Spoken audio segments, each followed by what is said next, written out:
জীবনে যে কোনো কিছু অর্জন করতে গেলে কষ্ট, পরিশ্রম আর ধৈর্য লাগবে। কিন্তু তুমি যদি হাল না ছেড়ে চেষ্টা চালিয়ে যাও, মহান আল্লাহ তাআলার উপরে ভরসা রাখো, তাহলে অসম্ভব বলে কিছু থাকে না।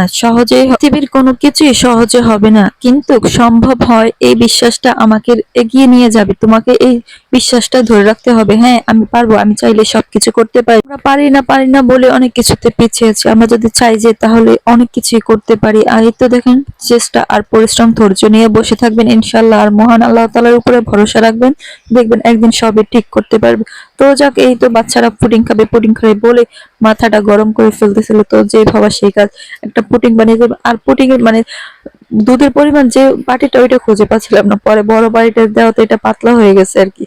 আর ওকে বললাম, তো আম্মু সুন্দর করে কেটে দিই না, ও নিচেই কাটবে। দেখেন কি কাটছে। পরে আমি একটু বকা দিয়ে ধমক দিয়ে ওকে বললাম, যে আম্মু সুন্দর করে কেটে দিই। তো যাক, ওটা তো এই যে ও আর হুমায়রা একটু ক্যামেরার বাহিরে হাত দিয়ে খেয়ে পুরা টরা খেয়ে ফেলছে। এত মজা হয়েছিল, গুঁড়ো দুধ হয়েছিল, ভালোই লাগতেছিল গুঁড়ো দুধ দিয়ে পুডিংটা বানাতে। তো যাক, আমার রাইসাও কিন্তু অনেক পুডিং পছন্দ করে, হুমায়রা দেখলাম। তো ওদেরকে আবার গরুর দুধ তো অ্যালার্জি, তো বেশিরভাগই দেখা যায় যে গুঁড়া দুধের দিয়ে পুডিং বানিয়ে দেওয়া হয়। বানাতে জানলে কিন্তু খেতে অনেক ভালোই লাগে, আর ওরা তো অনেক পছন্দ।